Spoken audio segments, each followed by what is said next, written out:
आपण घरे पिला खाऊनाहांती कि वेजिटेबल तो निश्चित ये रेसिपी ट्राए करंतु देखिए पिला माने बहुत भल भाव खाइबे। तो देखंतु मु किछि वेजिटेबल सब नेछि किछि कैप्सिकम नेछि आ बंधाकोबी किछि नेछि आ पनीर नेछि धनिया पत्र किछि नेछि आ रसुण छोट छोट साइज करी काटिछि आउ सब परिबा सब देखंतु मु सब नेछि। आ पनीर को देखंतु मु पनीर को आगर भाजी देली किछि फ्राई ब्राउन कलर हला पर्यंत भाजली पुनी सही पैन किछि रसुण नेली ताको पनीर को गोटे मुटा रोल बनया पई तयारी करछि।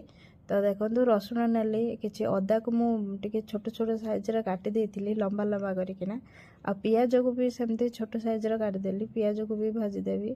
तापरे मु किछि कैप्सिकम नेली कैप्सिकम को भी पकेली आ बंधाकोबी की जो काटिकिना रखिली ताकू भी पकेली ताकू भल भाव में टिके भाजी देबे सब परिबा सब मिसेकिना आ गोटे चम्मच भलिया लुण देकिना ताकू 5 ରୁ 10 मिनट भलिया ताकू सिझेबा को छाड़ देबे घोड़नी देकिना। देखंतु परिबा एपटे मोर सब सिझी जाइछि तो ताकू टिके फोड़ी भाजी देबी भाजी देला परे गोटे चम्मच भलिया मु गोलमरिच रो गुंड नेछि आपन चाइले आदर कंचा लगा भी ऐड कर परिबे।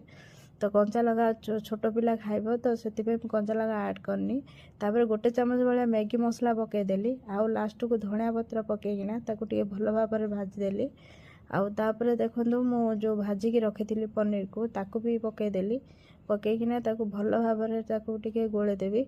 तापर 2 ରୁ 3 चम्मच भलिया मु एटी टमाटो केचप नेछि टमाटो केचप एतमे नेछि टिके मीठा अंश टिके रहइबो पिला माने ताको टिके भल भाव में खाइबे। देखंतु मोर सब परिबा एटी सब रेडी हेछि स्टफ माने पनीर को रोल बनया पे मु एपटे तयारी करछि रुटी आपन चाइले मैदा रे भी रुटी करि पारे मु एटा आटा रे रुटी करछि। तो देखंतु तापर टिके रिफाइन तेल मारिकिना मु रुटी रे प्रस्तुत कर देली तापर मु टमाटो सॉस टिके देइकिना तापर टिके लगेइकिना तादेर मु जो वेजिटेबल सब भाजी किना रखिली तादेर मु भीतर देकिना तार गोटे रोल तैयारी कर देबी। तो तापर टिके पियाज पके देबे पियाज पकेले ताको पूरा पनीर रोल बा वेजिटेबल रोल आपन जहाँ भी कहि पारंती तो एमती रोल बनेकिना पिला मानन को देबे।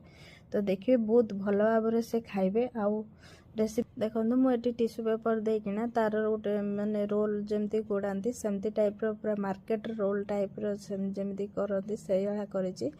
तो एटी मोर पनीर रोल प्रस्तुत हो गला। तो वीडियोटी केमिति लागिला लाइक करिवे शेयर करिवे सब्सक्राइब कर देबे संग मानक संगे रहिली जय जगन्नाथ बाय बाय।